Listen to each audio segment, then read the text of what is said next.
ಆಯ್ತಾ? ಹಾಂ ಶಾಲೆಗೆ ಮಾಡ್ತಿದ್ವಲ್ಲ ಪಂಚಪಳಾರ ಮಾಡೋಣ. ಎಷ್ಟು ದಿನ ಆತಲ್ಲ. ಬಾ. ಹೆಂಗದಿರಿ ದೊಡ್ಡ ಮಂದಿ, ಯಾರಿಗೆಲ್ಲ ನೆನಪೈತೆ ಹೇಳ್ರಿ ಈ ಪಂಚಪಳಾರ? ಯಾರೆಲ್ಲ ಗೌರ್ಮೆಂಟ್ ಸ್ಕೂಲ್ನಾಗ ಕಲ್ತಿರ್ತಿರಲ್ಲ ಅವ್ರಿಗೆಲ್ಲ ನೆನಪಿರ್ತೈತಿ ಈ ಪಂಚಪಳಾರ ಏನಂತ ಹೇಳಿ. ಪಂಚಪಳಾರ ಅಮೃತಕ್ಕೆ ಸಮ ನಮ್ಗೆ. ಅವಾಗ ಎಷ್ಟು ರುಚಿ ಕೊಡ್ತಿತ್ತು ಆ ಕೊಬ್ಬರಿ, ಪೆಪ್ಪರ್ಮಂಟ, ಬಿಸ್ಕೆಟು, ಪಾಪಡ್, ಏನು ರುಚಿ ಕೊಡ್ತಿತ್ತದು. ಎಲ್ಲಾನು ಒಂದೊಂದು ಟೇಸ್ಟ್ ಕೊಡ್ತಿತ್ತು ಡಿಫ್ರೆಂಟಾಗಿ. ಅದ್ರಾಗ ಬಿಸ್ಕೆಟನ್ನು ಹಾಕ್ತಿದ್ವಲ್ಲ, ಅದಂತೂ ಏನು ಮಜಾ ಕೊಡ್ತಿತ್ತು. ಭಾಳ ರೊಕ್ಕ ಇನ್ವೆಸ್ಟ್ ಮಾಡ್ತಿರ್ಲಿಲ್ಲ, ಏನಿಲ್ಲ, ಆದ್ರೂ ಅವಾಗ ಖುಷಿ ಕೊಡ್ತಿತ್ತು.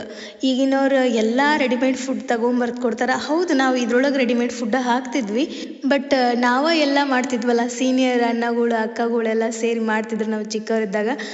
ಮತ್ತು ನಮ್ಗೆ ನಾವು ಸಣ್ಣ ಫ್ರಾಕ್ ಹಾಕೊಂಡು ಹೋಗ್ತಿದ್ವಿ. ಆ ಫ್ರಾಕ್ನ ಉಡಿ ಮಾಡ್ಕೊಂಡು ಉಡಿ ಒಳಗೆ ಹಾಕಿಸ್ಕೊತಿದ್ವಿ. ಎಷ್ಟು ಮಜಾ ಇತ್ತು. ಯಾರಿಗೆಲ್ಲ ನೆನಪೈತಿ ಕಮೆಂಟ್ ಮಾಡಿರಿ.